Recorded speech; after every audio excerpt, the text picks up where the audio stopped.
இதான் ஃப்ரெஷ் நான் செஞ்ச கேக்கு நல்லா கட் பண்ணுறதுக்கு நல்லா சாஃப்டாக தான் இருக்குது.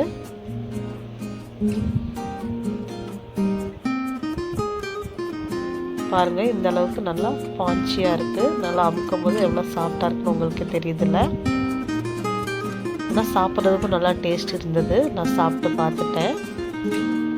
நான் அதுக்கு இதில் ஒரு 5-6 பீஸ் ரஸ்க் எடுத்திருந்தேன். இந்த மாதிரி கூடவேவும் சர்க்கரையும் சேர்த்துருந்தேன். ஸ்வீட்டுக்கு எவ்வளோ வேணுமோ அந்த அளவுக்கு நான் ஒரு 3 கரண்டி அளவுக்கு சேர்த்துருந்தேன். இதில் இந்த கரண்டியில் ஒரு 3 கரண்டி அளவுக்கு சேர்த்துருந்தேன்.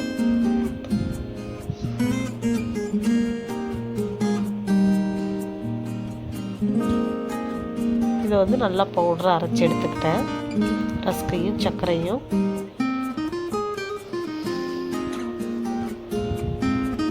இப்போ இந்த பவுடரை நான் ஒரு மிக்சிங் பவுலுக்கு மாற்றிக்கிறேன். இந்த மிக்சிங் பவுலில் ரஸ்க் பவுடரையும் சுகரையும் அரைச்சதை சேர்த்துக்கிறேன். ரஸ்கையும் சுகரையும் பவுடர் பண்ணியிருந்தாலும் அதை சேர்த்துருக்கேன். இப்போ இது கூட வெண்ணெய் சேர்த்துக்கிறேன். வெண்ணெய் உருக்கி வச்சுருக்கேன்.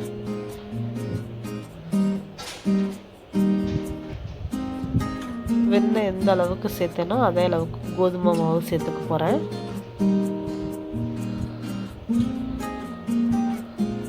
நான் வெண்ணெய், கோதுமை மாவு, பால் மட்டும்தான் அளந்து சேர்த்தேன். வேறெல்லாம் அளந்து சேர்க்கலை. சுகரு, ரஸ்கெல்லாம் ஒரு குத்து மதிப்பாக தான் சேர்த்துருந்தேன். வெண்ணெய், பால், கோதுமை மாவு 3 நான் ஒரே அளவு தான் எடுத்துருந்தேன். இப்போ இதெல்லாத்தையும் மிக்ஸ் பண்ணி ஒரு 10 நிமிஷம் மூடி வச்சிடலாம்.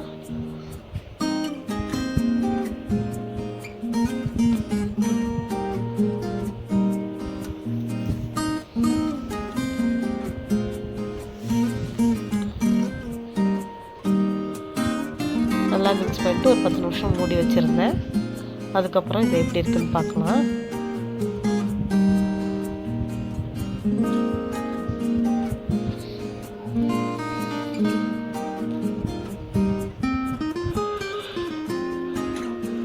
இப்போ ஒரு 10 நிமிஷம் கழித்து எடுத்து பார்க்கும்போது இந்த அளவுக்கு நல்லா கெட்டியாக இருந்தது. அதனால நான் இது கூட இன்னும் கொஞ்சம் பால் சேர்த்துக்க போகிறேன்.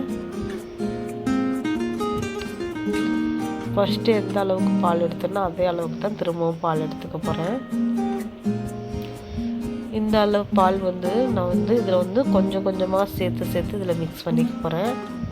இப்போ பாதி சேர்த்துருக்கேன். அதை மிக்ஸ் பண்ணிடுறேன். அப்புறம் எப்படி இருக்குன்னு பார்த்துட்டு சேர்த்துக்கலாம்.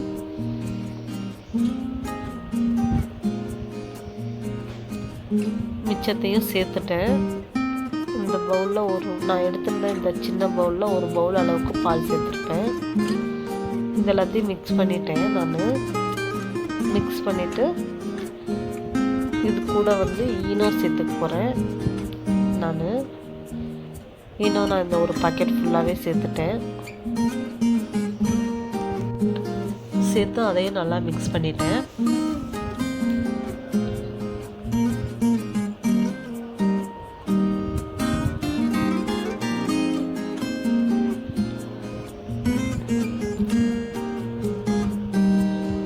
பாருங்கள், மிக்ஸ் பண்ணது எனக்கு இந்த அளவுக்கு இருந்தது.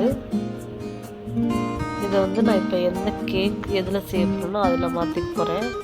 நான் இந்த சில்வர் பவுலில் தான் கேக் செய்ய போகிறேன். இப்போ இதில் ஒரு ஸ்பூன் அளவுக்கு நெய் சேர்த்து இதில் ஃபுல்லாக ஸ்ப்ரெட் பண்ணி விட்டுக்க போகிறேன். இந்த கிண்ணம் ஃபுல்லாக தடவி விட்டுக்க போகிறேன். இந்த அளவுக்கு நெய்யை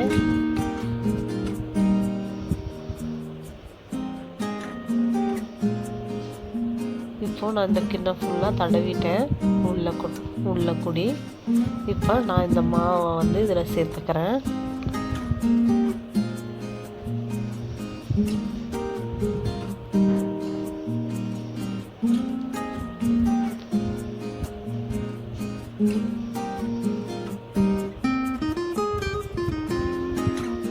சேர்த்துட்டு இதில் கொஞ்சம் திராட்சையும் மேலே தூவி விட்டுக்கிறேன். இப்போ இதை நான் குக்கரில் வைக்க போகிறேன். குக்கர் ஆல்ரெடி நான் ஒரு 5 நிமிஷத்துக்கு முன்னாடியே ஆன் பண்ணி விட்டுருந்தேன். குக்கரும் நல்லா சூடாக தான் இருக்குது. இப்போ இதுக்குள்ளே நான் வச்சுட்டேன். இது கூட உப்போ இது மண்ணோ எதுவுமே சேர்க்கலை. கீழே ஸ்டாண்டு கூட வைக்கலை. நான் அப்படியே தான் வச்சுருந்தேன். வச்சு மூடி போட்டு மூடி வைக்கிறேன். இதில் லப்பரும் இல்லை, விசிலும் வைக்கலை. நான் விசிலையும் ரிமூவ் பண்ணிட்டேன். ரிமூவ் பண்ணி இதை வந்து ஒரு 40 நிமிஷத்துக்கு வச்சுருக்கேன்.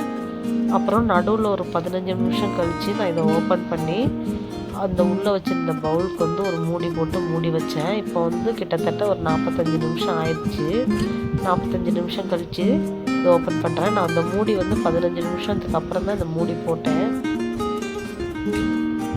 நல்லா சாஃப்டாக தான் இருக்குது, சூடாக இருக்குது. நான் எடுத்து வச்சிட போகிறேன். இப்போ இதை வெளியே எடுத்துட்டேன்.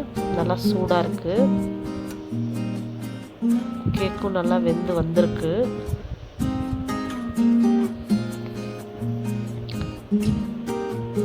இதை வந்து இந்த பவுல்லேருந்து எடுத்துடலாம். நான் இந்த இடத்துல தான் மிஸ்டேக் பண்ணிட்டேன். கேக் ரொம்ப சூடாக இருக்கும் போதே நான் எடுத்துட்டேன். அதனால தான் எனக்கு கேக் வரலையோ என்னமோ. அதே மாதிரி கேக் செஞ்சுருக்க உள்ளே ஊற்றின பேட்டரும் கொஞ்சம் நீருக்கு இருந்த மாதிரி இருந்தது. இன்னும் கொஞ்சம் குளகுளப்பாக இருந்திருக்கலாம்னு நினைக்கிறேன். அதனால தான் எனக்கு வரலன்னு நினைக்கிறேன். நான் இந்த டைமில் எடுத்துருக்கக்கூடாது. இது நல்லா ஆறுனதுக்கப்புறம் எடுத்துருந்தா எனக்கு கரெக்டாக வந்திருக்குன்னு நினைக்கிறேன். நான் ஆற விடாமல் அப்படியே சூடாகவே எடுத்துட்டேன். அதனால தான் எனக்கு இப்படி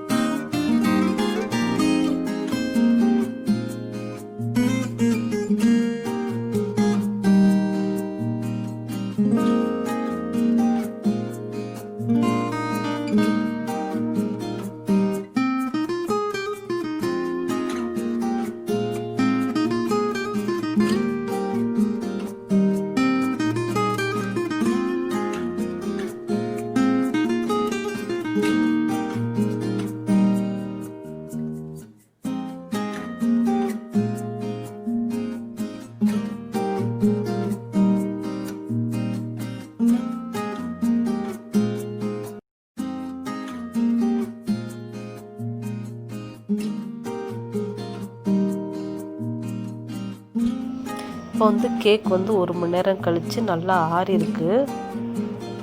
நான் குழந்தைங்களுக்கு கொஞ்சம் டேஸ்ட்டுக்காக அப்போதே கொடுத்து பார்த்தேன். அப்புறம் ஆற வச்சுட்டேன். 1 மணி நேரம் நல்லா ஆறினதுக்கப்புறமே நல்லா சாஃப்டாக இருக்குது. நான் வந்து இப்போ இந்த கேக் வந்து கொஞ்சம் டேஸ்ட் பண்ணி பார்க்க போகிறேன். பாருங்கள் எவ்வளோ சாஃப்டாக இருக்குன்னு.